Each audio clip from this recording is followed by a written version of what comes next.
நேசமிகு நெஞ்சங்களுக்கு பாசமிகு வணக்கம். இந்த நாள் இனிய நாளாகட்டும். காமராசர் அகில இந்திய காங்கிரஸ் கட்சியோட தலைவராக தேர்ந்தெடுக்கப்பட்டப்ப அவருடைய எளிமையை பார்த்துட்டு அவரை கருப்பு காந்தி, காலா காந்தி அப்படின்லாம் அழைச்சாங்களாம். காந்தியடிகளோட பிறந்த நாள் அக்டோபர் 2ஆம் தேதி. அதுதான் காமராஜருடைய மறைந்தது. இது மக்களை நெகிழ வைக்கக்கூடிய ஒரு நிகழ்வு தான். இன்றைக்கி அரசியல் கட்சிங்கெல்லாம் காந்தியையும் காமராஜரையும் எப்படி நினைவு கூறுறாங்கன்னா, படத்திறப்பு, சிலைக்கு மாலை அணிவிக்கிறது, அவங்களுடைய சிறப்புகளை பற்றி வார்த்தைகளால் போற்றுறது, இதுதான் அவங்களுக்கு செய்யக்கூடிய மரியாதை.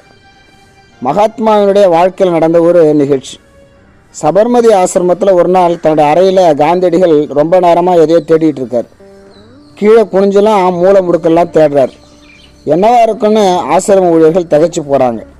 கடைசியாக காந்தி தேடி கண்டுபிடிச்சி எடுத்தது சுண்டு விரலில் பாதி அளவு இருந்த ஒரு பென்சிலை தான். அது எப்படி பயன்படுத்துகிறாருன்னா, பேனாவோட அடிபாகத்தில் சொருகி எழுத தயாராக வச்சுக்கிட்டார். ஆசிரம சொத்தில் எதையும் வீணாக்க அவர் தயாராக இருந்ததில்லை. காமராஜர் வாழ்க்கையிலையும் ஒரு நிகழ்ச்சி. எப்பயுமே இடது தோளில் மடித்த துண்டை அணிஞ்சிருப்பார். ஒரு நாள் வலதுபுறத்தில் அதை அணிஞ்சிருக்கிறார். இது எல்லார் கவனத்தையும், குறிப்பாக நிருபர்கள் கவனத்தை ஈர்க்குது.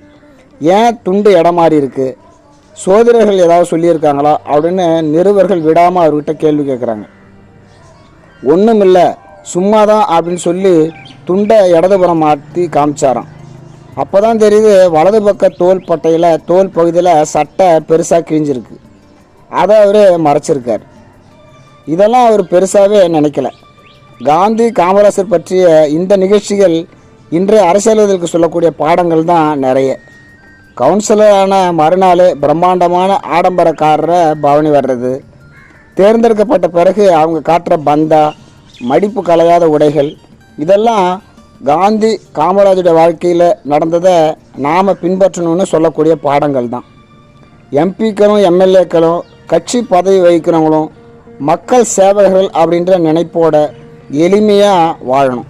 அப்படிப்பட்ட அரசியல் தான் தேவை. எல்லாமே நினச்சா முடியும். ஏன்னா மாற்றம் என்பது தான் மாற்றம் இல்லாதது. இதுதான் காந்தி காமராசர் நினைவை போற்றுவதற்கான ஒரே அடையாளம்.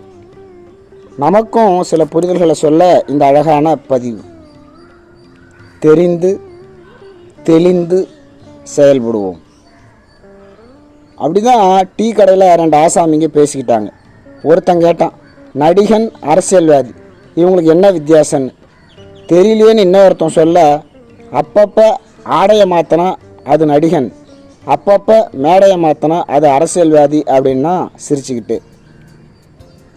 தொடர்ந்து பேசலாம்.